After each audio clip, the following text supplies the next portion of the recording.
আমাদের উপর জুলুম করা হয়েছে, অন্যায়ভাবে আমাদেরকে কারারুদ্ধ করা হয়েছে। মুক্তিপ্রাপ্ত সিপাহসালার শাইখুল হাদিস ইবনে শাইখুল হাদিস হযরতুল আল্লাম মামুনুল হক হাফিজাহুল্লাহ।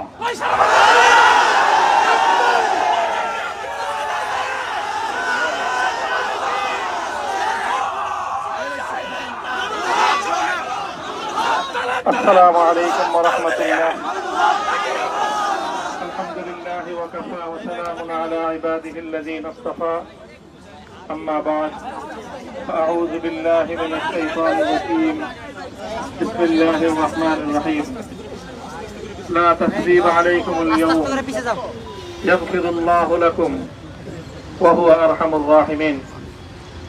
صدق الله العظيم. সমবেত প্রাণপ্রিয় তৌহিদি জনতা, বিভিন্ন স্তরের ধর্মপ্রাণ মুসলমান ভাই ও বন্ধুগণ, ছাত্র বন্ধুগণ এবং প্রিয় এলাকাবাসী, আল্লাহ পাক রব্বুল আলামিনের শুকরিয়া আদায় করি। আল্লাহর দ্বীনের কথা বলার অপরাধে, আল্লাহর দ্বীনের বিজয়ের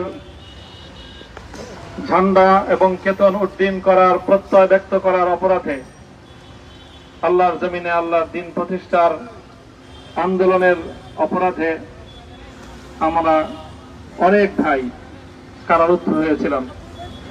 পর্যায়ক্রমে সকলেই আলহামদুলিল্লাহ জিন্দানখানার লৌহ প্রাচীর ভেদ করে মুক্ত জীবনে ফিরে এসেছেন। সর্বশেষ আজ আমার মুক্তির মধ্য দিয়ে 2021 সালে হেফাজতে ইসলাম বাংলাদেশ এবং এদেশের আলেম সমাজের উপর ইতিহাসের অন্যতম এক গভীর ষড়যন্ত্র এবং চক্রান্ত নির্যাতনের যে স্টিমরোলার পরিচালনা করা হয়েছিল, তার আজকে একটি প্রাথমিক অধ্যায়ের পরিসমাপ্তি ঘটল। আমরা স্পষ্ট ভাষায় বলতে চাই, আমাদের উপর জুলুম করা হয়েছে,